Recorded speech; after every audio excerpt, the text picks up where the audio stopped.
বেনারসের হাভেলি অভিজ্ঞতা ভোলার নয়, তবে সেই হাভেলি থেকে বেরিয়ে মাঝে মাঝে চলে যেতে হবে বেনারসের পুরনো গলিগুলিতে, চলে যেতে হবে সেই ঘাটগুলোতে যেখানে সত্যজিৎ রায় কখনো দৃশ্যগ্রহণ করেছেন মাস্টারপিস জয় বাবা ফেলুনাথের। আর ঘুরতে ঘুরতে কোনো একটা ঘাটে দেখা হয়েও যেতে পারে মাংকি টুপি পরা জটায়ুর সাথে। শুধু অগুন্তি ঘাট, আরতি আর মন্দিরের জন্য না, বেনারসের নাম হোক এখানকার মানুষদের অকপট সারল্য আর দরিয়াদিলির জন্য। আর খাদ্যরসিক এই বাঙালি পরিবারটি বাদ দেয়নি চাউমিন থেকে চাট কিংবা বেনারসি পান। তাই প্রশ্ন করে ফেলুন যদি কিছু জানতে চান। গুড মর্নিং সবাইকে বেনারস থেকে। আজকে আমাদের তৃতীয় দিন, ইচ্ছে আছে সারনাথে যাব আর তারপরে লোকাল একটু ঘুরবো।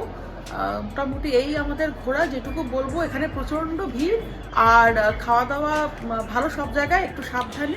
বিশেষ করে প্রবাসীরা দেখছেন তো আমার অবস্থা, মাত্র দুদিন যে হারে খেয়েছি এখনই রায়তার মতো ছড়িয়ে গিয়েছি, আরও অনেক কিছু ছড়াতে পারে, তাই আনন্দ মাটি হওয়ার আগে সাবধান।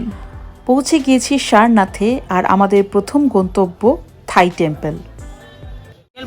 बुद्ध गया बिहार, यहाँ पे भगवान बुद्ध ने ज्ञान प्राप्त किया।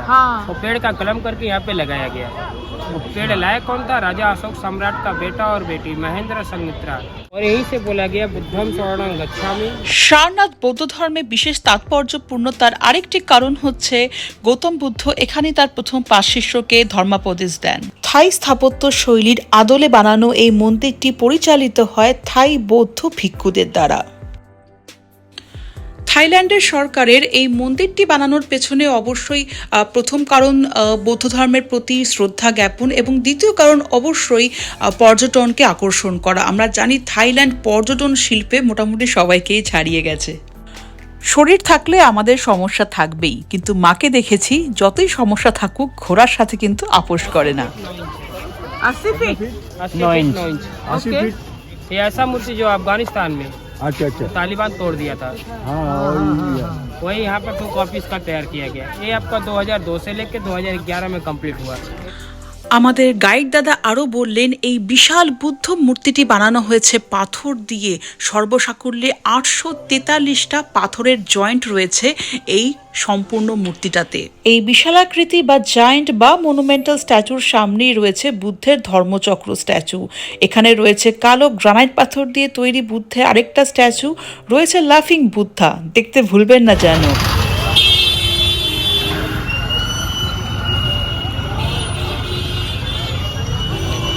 থাই টেম্পল থেকে বেরিয়ে ধামেক স্তূপ যাওয়ার পথে পড়ল এই চৌখণ্ডী স্তূপ। এই জায়গাটি বিখ্যাত কারণ এখানেই প্রথম গৌতম বুদ্ধের দেখা হয় তার 5 শিষ্যের সাথে।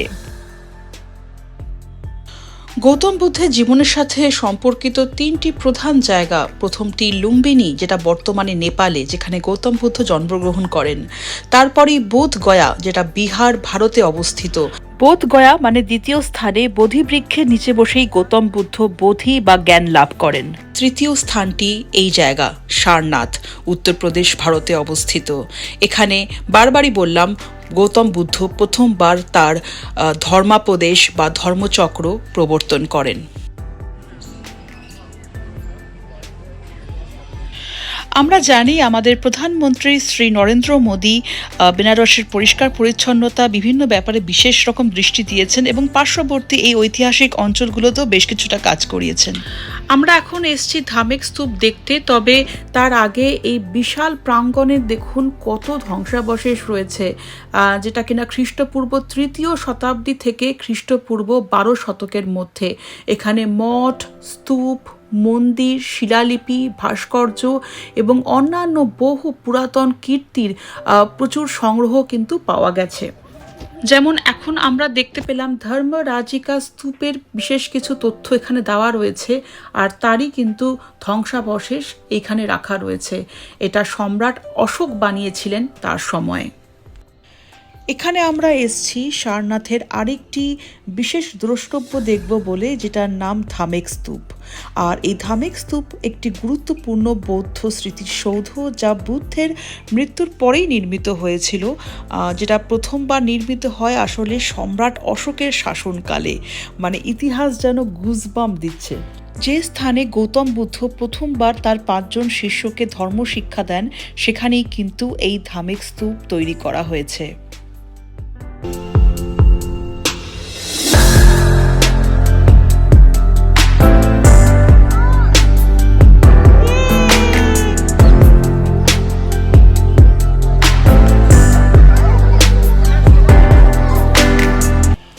সম্রাট অশোক বৌদ্ধ ধর্মের গভীর অনুরাগী ছিলেন এবং সেই জন্যই এই জায়গাটির বিশেষত্ব ইতিহাসে জীবিত রাখবার জন্য ছোট করে একটি স্তূপ নির্মাণ করে রেখেছিলেন।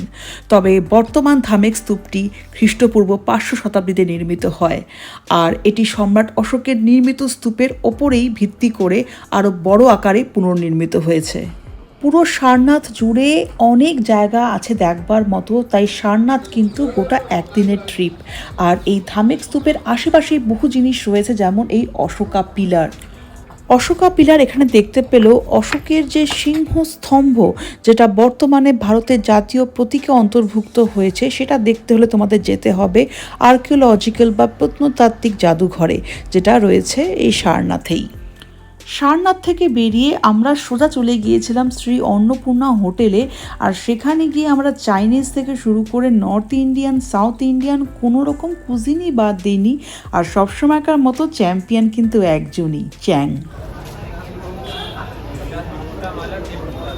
ইতিহাস বলছে হাজার হাজার বছর ধরে এই মন্দিরে কাল ভৈরব পূজিত হয়ে আসছে। কাল ভৈরব শিবের ভয়ঙ্কর এবং রুদ্র রূপ। কাল ভৈরবকে বলা হয় বারাণসীর প্রহরী, আর ভক্তরা শুক্রবার এবং রবিবার এই দুটি দিনে বিশেষ করে আসেন পুজো দিতে।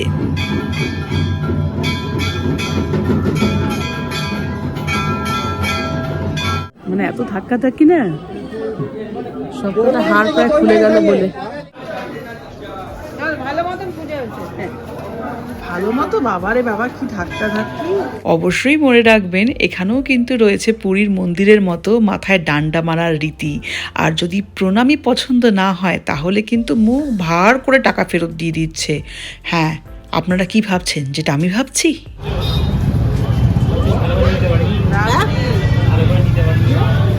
কেমন?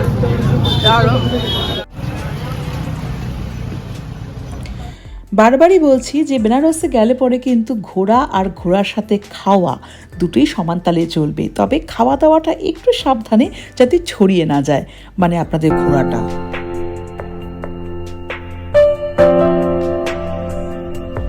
চতুর্থ দিন ভোর 5:30। আমরা কিন্তু 4:30 থেকে তৈরি হয়ে বসেছিলাম অটোর ভাইয়ের জন্য, কিন্তু তিনি আসলেন দেরি করে, কারণ শীতকালে এই আরতিগুলি একটু দেরি করেই শুরু হয়, তাই সময়টা জেনেই কিন্তু হোটেল থেকে বেরোবেন।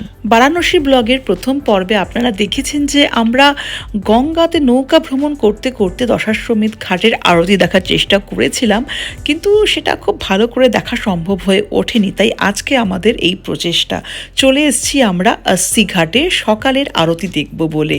আর এই সামনের চেয়ারগুলো বলল 500 টাকা করে লাগবে। আমরা এই 500 টাকা চেয়ারের পেছনে একদম ফ্রি হয়ে হাত পা ছড়িয়ে বসে আরতি দেখতে পেরেছিলাম। আর আমি তো বুঝতেই পারছো, একদম সামনে গিয়ে ভিডিওগুলো করেছি।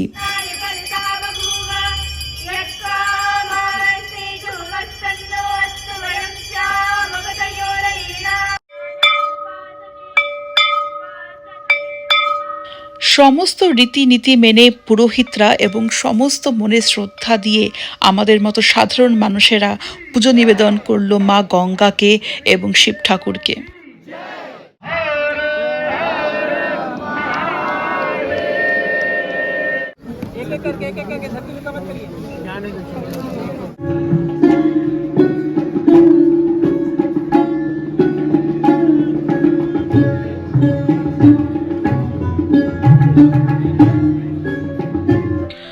আপনাদের অনুরোধ করব, अस्सी ঘাটে যখন যাবেন হাতে সময় নিয়ে যাবেন, আর এই পুরো অনুষ্ঠানটা অবশ্যই দেখে আসবেন।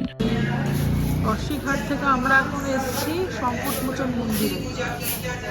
এই যে প্যাড়া, সিয়ারাম মন্দির বা সংকট মোচন, দেখো সাইডে সংকট মোচনও লেখা আছে। এই মন্দিরটি অত্যন্ত জনপ্রিয় এবং প্রাচীন একটি মন্দির, যেখানে ভগবান রাম এবং দেবী সীতার পুজো করা হয়। এই সংকটমোচন মন্দিরে ঢোকার আগে আপনাদেরকে সমস্ত মোবাইল ফোন লকারে জমা রাখতে হবে, তবে টাকা পয়সার ব্যাগ নিজেদের সাথেই রাখতে পারবেন। রামায়ণ মহাকাব্যের সাথে যুক্ত কাহিনীগুলি এখানে শ্রদ্ধার সাথে পালিত হয়, বিশেষ করে রামনবমী এবং দীপাবলি। বেনারসের লাড্ডু, বেনারসের পেড়া সারা ভারতবর্ষে বিখ্যাত। আমি একটু মজা করে দোকানে দাদাকে বলেছিলাম যে একটু টেস্ট তো করান, তারপর না হয় নেব। উনি এক কথাতেই লাড্ডু আর প্যাড়া মিলিয়ে প্রায় 8-10 পিস আমাদের হাতে তুলে দিয়েছিলেন।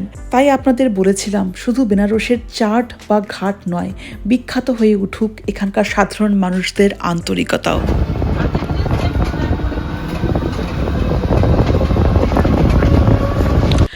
এখন আমরা তীব্র গতিতে ছুটে চলেছি আমাদের আরেকটা ইচ্ছে পূরণ করতে। বেনারসের এই টান টান উত্তেজনাময় 3 দিনের সফরে আমাদের চতুর্থ দিন কিন্তু সবচেয়ে বেশি প্রোডাক্টিভ হলো। প্রথম দিন এসেই আমরা গঙ্গার বুক থেকে দেখেছিলাম এত ধূপ আলো আরতির মাঝখানে কেমন লাগে বারাণসী শহরকে। আজকে আমরা দেখতে চাই শহরের আরেকটা অন্য রূপ, মাঝ গঙ্গা থেকে কুয়াশাচ্ছন্ন এই বারাণসীকে।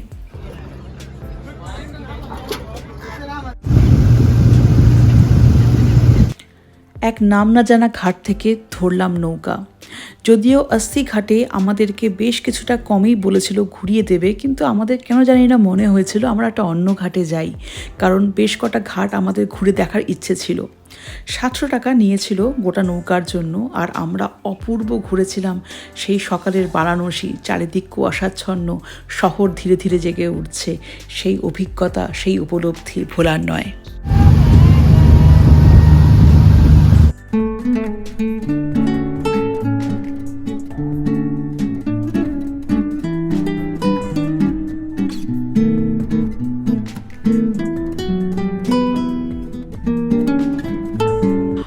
বলার অপেক্ষা রাখে না, বারাণসীর গঙ্গার তীরবর্তী ঘাটগুলি অবশ্যই ভারতের সাংস্কৃতিক এবং আধ্যাত্মিক ঐতিহ্যের গুরুত্বপূর্ণ প্রতীক।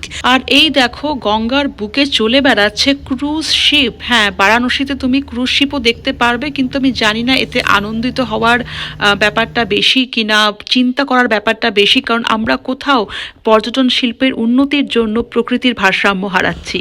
সর্বসাকুল্যে 88টা ঘাট রয়েছে বারাণসীতে, যার মধ্যে মণিকর্ণিকা ঘাট, দশাশ্বমেধ ঘাট, হরিশ্চন্দ্র ঘাট, অশ্বী ঘাট, দেবী ঘাট, রানী রাসমণি ঘাট, এগুলি কিন্তু বিশেষভাবে বিখ্যাত। যে অটোচালক ভাইটির সাথে আমরা 2-3 দিন ধরে ঘুরছি, ওর ফোন নাম্বারটা আমি দিয়ে দেবো ডেসক্রিপশন বক্সে। আর ওই আমাদের বলে এখানে ছোট্ট একটা দ্বীপ আছে, সেখানে যেতে পারেন। হ্যাঁ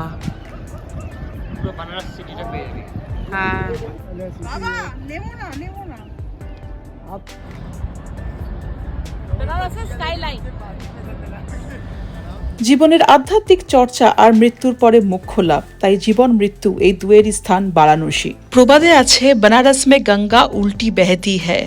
হ্যাঁ, এই স্থানে নদীর হঠাৎ উত্তরমুখী বাঁক নেওয়া জীবনচক্রের প্রতীক, যা মৃত্যু থেকে জীবনের দিকে ইঙ্গিত করে।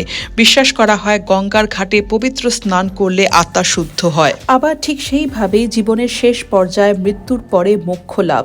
বিশ্বাস করা হয় মণিকর্ণিকা ঘাট, হরিশ্চন্দ্র ঘাট, এই সমস্ত জায়গায় দাহ হলে পরে খুব তাড়াতাড়ি মোক্ষ লাভ হয় বা মুক্তি লাভ হয়। রাজা ভাই খুব ভালো ঘুমিয়েছে। মায়ের বহুদিনের ইচ্ছে ছিল গোটা পরিবারকে সাথে নিয়ে বেনারসে যাবে, সেই ইচ্ছেটা আজ পূরণ হলো। আর আমি এই 1 মাসে যত আনন্দ কুড়িয়েছি সেটা আমাকে শক্তি যোগাবে প্রবাসের আগামী 11 মাস কাটানোর। শীতের কুয়াশায় ঢাকা বেনারস, তার সাথে মন্দিরের ঘণ্টার ধ্বনি ভেসে আসছে, শ্লোক মন্ত্র উচ্চারণের শব্দ, সাধুরা ঘুরে বেড়াচ্ছে, মানে একটা অদ্ভুত রকমের সুন্দর। আর বেনারসের প্রচুর ঘাট আছে যেগুলোতে খুব সুন্দর আশেপাশে ছবি আঁকা, রং করা, সেগুলো যেন আরও সৌন্দর্য বাড়িয়ে দেয় পুরো শহরটা। Finally Soumi signing off from Banaras. সবাই খুব ভালো থেকো।